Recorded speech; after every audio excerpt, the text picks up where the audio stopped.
Many of the migrants arriving in Europe after a deadly cross of the Mediterranean Sea have had harrowing experiences after leaving home in search of a better life in Europe.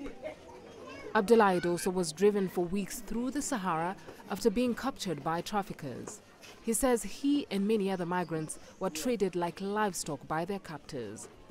In Libya, he played dead to survive as rebels shot at other migrants, and after the trip was intercepted by Libyan Coast Guard, he was thrown into a crowded detention center, dashing his hopes and dreams of reaching Europe. Abdullah is among the 161 Ivorian migrants who returned home to Abidjan from Libya. We lived in a transit camp in Libya, and it was not a pleasant situation. I spent 2 months there in a camp in Tripoli, and that is where I understood that Europeans are the ones complicating things. They are the reason we are not going back. That's what I came to understand. Fresh reports of abuse against African migrants in Libya have sparked anger across the continent, outrage that is likely to lend urgency to talks on immigration and migration as the European Union leaders meet their African Union counterparts this week. Libyan authorities have promised to investigate the slavery allegations, but the European Union too has been the target of anger and frustration. Despite the hardships that have been experienced and faced with unemployment and poverty, many of the young people in Ivory Coast say they would still attempt to go to Europe in search of a better life.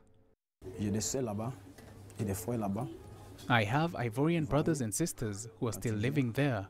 When you see them coming back home, they build homes and have money. When you look at that and look at the house you live in, which is barely a house in a poor neighborhood, you tell yourself that you can also go abroad and live like them. And that's why I left for Europe. EU Parliament President Antonio Tajani recently renewed a call for a Marshall Plan for Africa, stating that Africa's problems are also Europe's. We need to ask Europeans to help us. They need to give money to African leaders so that they can help us, and we won't need to go anywhere. As long as they don't give us money, even if the ocean was made out of electricity, we will continue to go there because we are struggling here in our countries. Such an approach reasons that raising income in Africa and creating opportunities there will keep would-be migrants at home, but as the European Union seeks to ramp up aid, much of that assistance is going to African security sectors charged with clamping down on migrant flows. Beryl Oro, CGTN.